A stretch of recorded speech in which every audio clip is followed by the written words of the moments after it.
Alright, so things are not going Donald Trump's way. Who would have thought about it that Donald Trump's policy is a total failure in Ukraine, in Gaza, tariff policy, policy with China, elsewhere Donald is not fulfilling what he wants to achieve.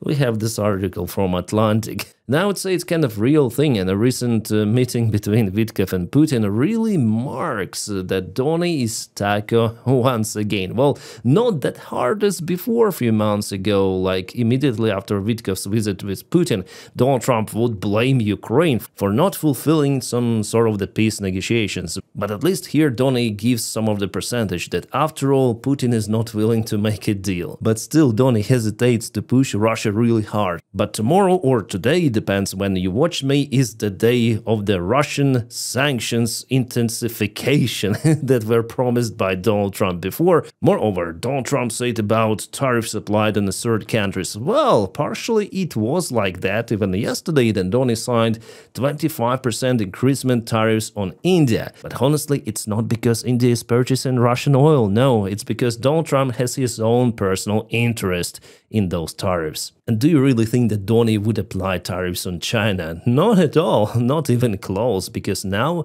they're in the middle of negotiations around their trade war. Even though yesterday he didn't rule out that he would apply those tariffs, but I don't think so. And you know, guys, for the last 24 hours we had lots of the informational stuff or noise coming relative to that personal meeting between Donald Trump and Putin and Donald Trump Zelensky, and then they're gonna meet all together. Well, finally we have the clarification from Donald Trump himself, because according to the New York Post article, Trump demanded from Vladimir Putin to meet with Vladimir Zelensky. Otherwise, there will be no any meeting between him and Trump. But now I understand it's all bullshit. Let's listen to Trump himself. I hope you will hear this message.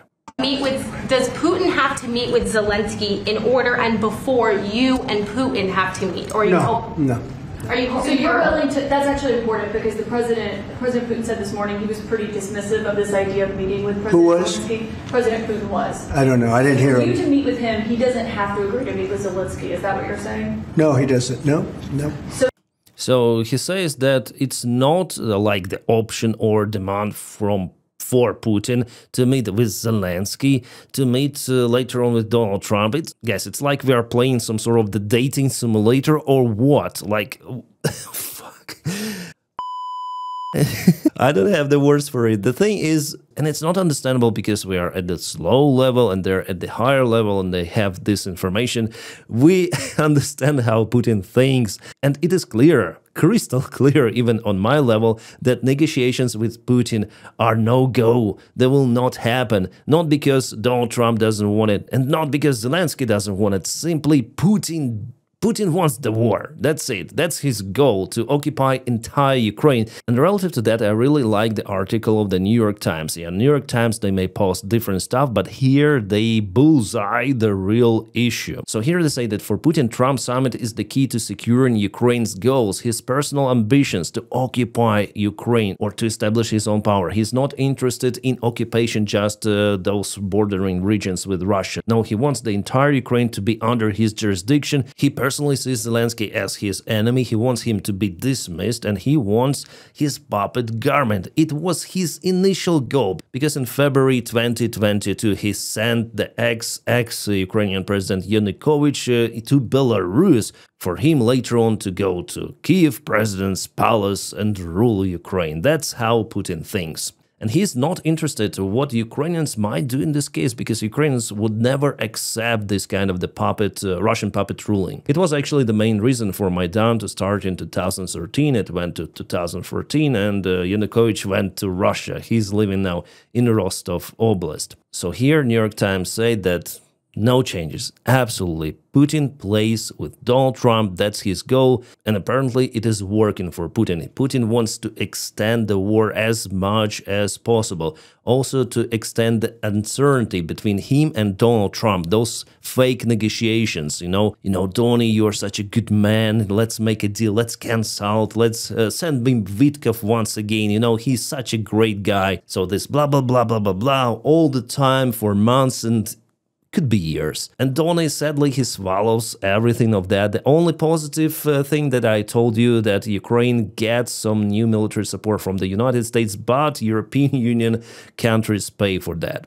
And the only direct military support Ukraine has from USA are those previous packages agreed by Joe Biden's administration.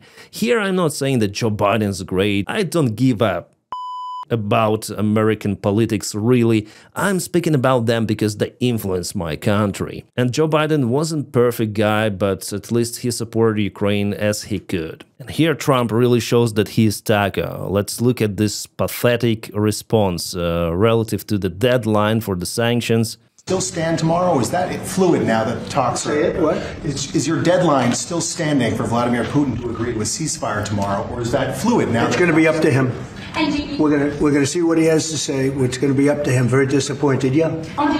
So literally, he says here that my deadline depends on what Putin says. So Putin is the real master of the Donald Trump's deadlines, those ultimatums.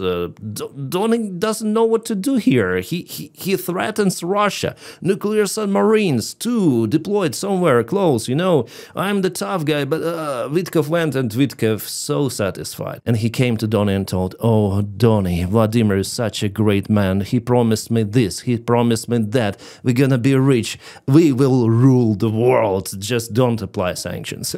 I'm sure that the meaning of this conversation was more or less like that. And this is what Donald Trump posts now. President Trump, deal maker in chief. Oh my god, such a pathetic loser. And he posted this on his Truth Social. Yeah, guys, I'm not drunk, I just have those emotions. Maybe I just exhausted. It's the middle of the night and I'm recording this video. Yeah, I have insomnia problems, issues, so sorry for my behavior, but I want to film this video like this because I have this temper now. And yeah, from one side it's funny, but from the other it's sad because Ukrainian lives depends on this idiot in the White House. It's crazy, guys. So what was new? That Vitkov went on a conference with the European leaders and with Zelensky personally. They were speaking via video conference, some sort of the Zoom call whatsoever. And what's about Zelensky's comments? Well, he doesn't say any sort of the specific thing for the last couple of days. Thanks for your work, it's important, we need to stop it, blah, blah, blah, blah, blah, blah. Like absolute water out of waters, but it's understandable for Zelensky. He shouldn't like say some of the harsh words towards Donald Trump. He says that everything is okay, Trump is a good guy, he wants to negotiate, but in fact, Donny doesn't know what to do. Peter Navarro, who is the Lulu guy, the White House trade and manufacturing senior counselor, said that China already has 50% of the tariffs from the United States and they don't want to make it more because it might harm the market of the United States itself. So here is the actual response on whether United States are capable to really increase the tariffs applied on the third countries who continue to buy Russian oil. It is simply not possible according to the current White House administration, their officials, and the project of Lindsey Graham, the senator from Republican Party, of the implementation of 500% tariffs on those countries who continue to purchase Russian fossil fuels. It is the dead project, let's be honest. They don't want to increase it. They increased 25% on India because they want to make it happen, and Ukraine here and Russia thing is just an excuse. Why are you singling India out for these additional sanctions? It's only been 8 hours.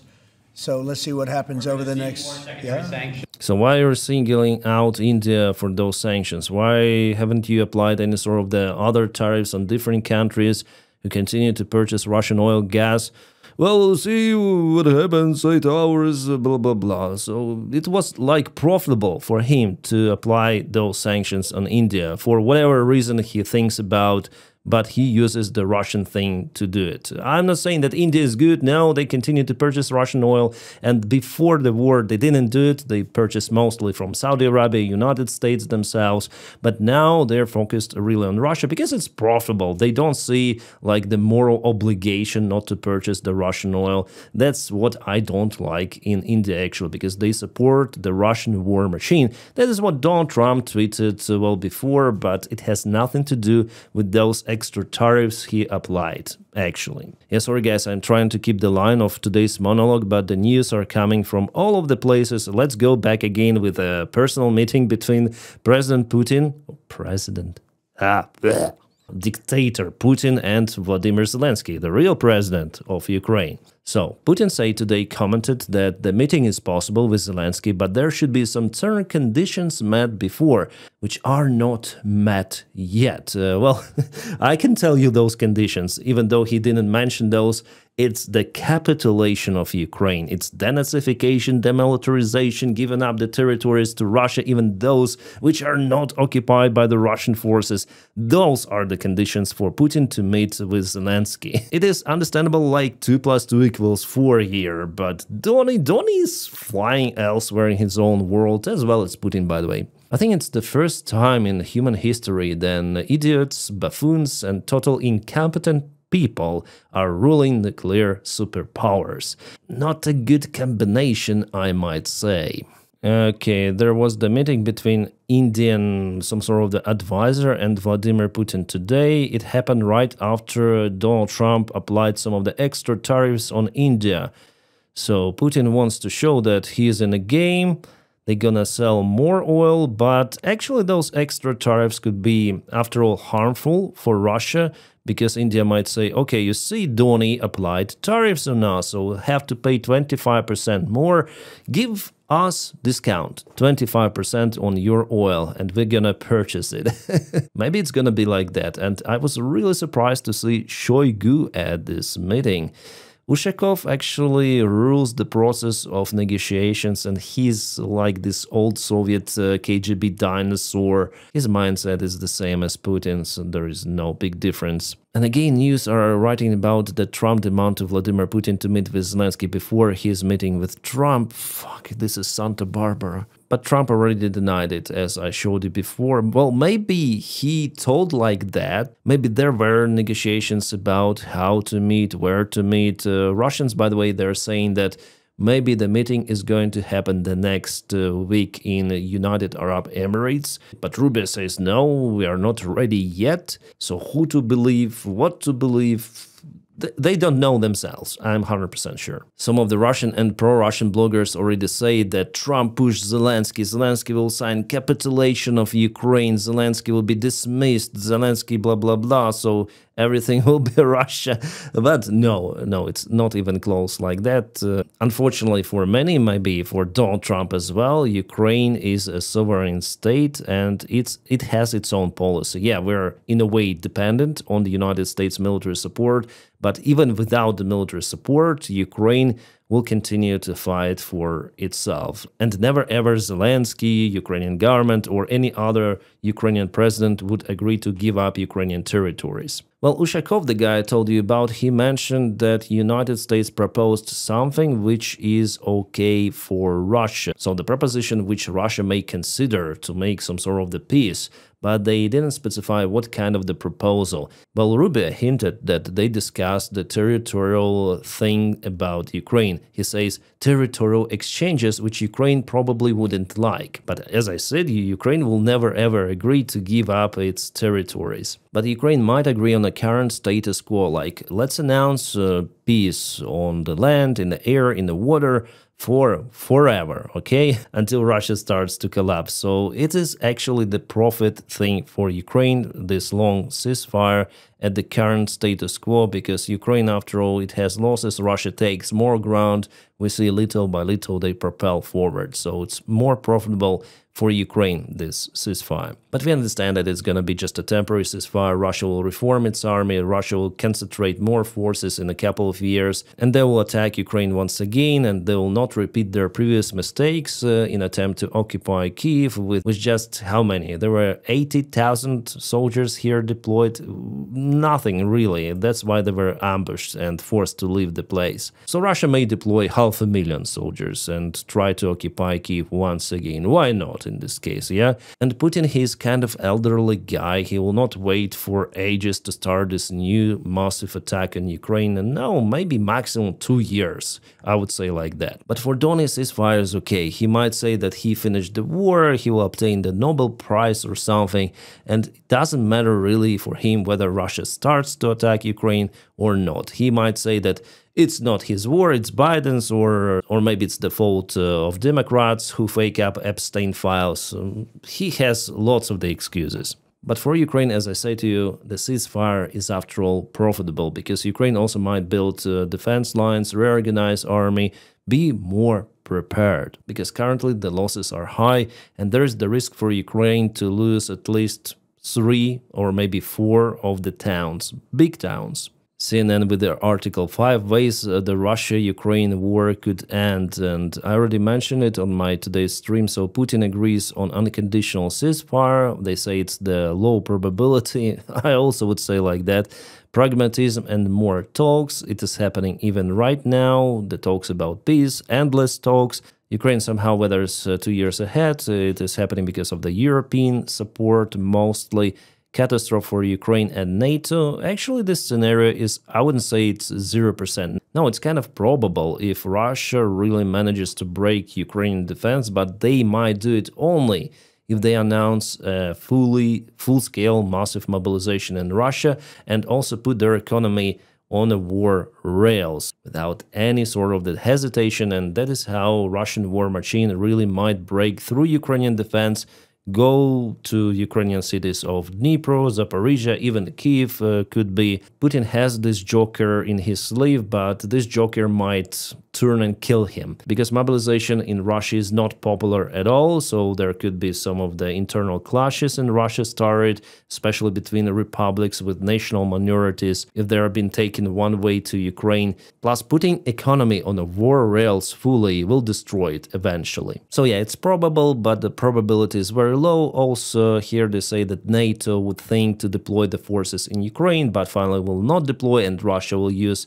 its forces against NATO. It's also possible, I'm telling about it, as well as intelligence services and officials in Germany, for example. And fifth, disaster for Putin, a repeat of the Soviet in Afghanistan. So I'm telling you all the time that Ukrainian war, it's like this Afghan war for the Soviet Union, but because of it, it could last like for many years, and Russian economy will suffer little by little. So at least we need like 10 years for the Russian economy to fully stagnate, and even maybe more, because there is the economy superpower like China that continue to support Russia, and for China, this war is kind of profitable. Those are not my words. The majority of analytics say like that. But finally, it's inevitable for Russia. It will collapse. It will be reformed into different states. The destiny of Soviet Union is out there. What is happening right now in Ukraine is actually a collapse of the Russian Empire. It started in 1991 from the collapse of the Soviet Union, and still it continues slowly.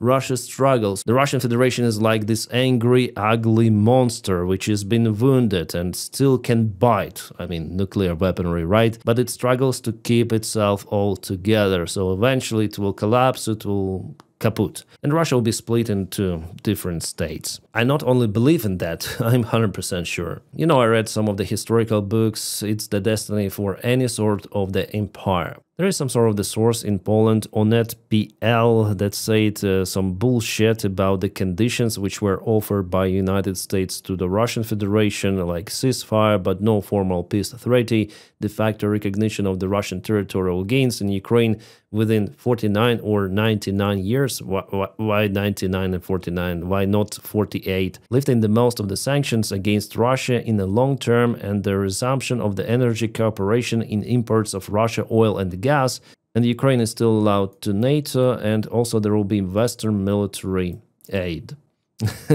Definitely sounds like bullshit, and President Zelensky communication advisor Dmytro Litvin later denied that Trump's plan contains the points which were mentioned. Yeah, I immediately told on my Telegram channel, yeah, I shared those news about this bullshit, but I told that it looks like a bullshit. So I more trust a New York Times article that says that Putin is willing to just continue and in the end to rule Ukraine. That's his goal, and we all understand that because Putin says it, his circle says it, everyone says it, but Donny is out there in the stratosphere flying to the moon and further, accompanied by Elon Musk. And by the way, there were some of the news that Elon Musk donated to some of the fund $5 million, which is connected with Donald Trump.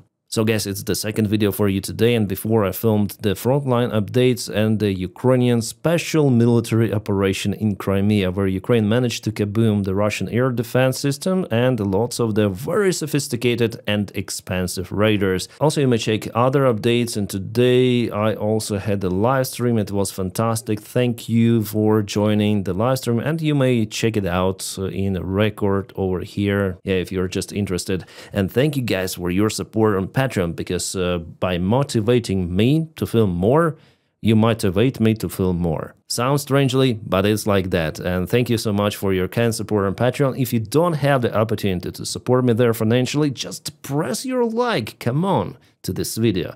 And I wish you all a peaceful sky wherever you are, and have a great time.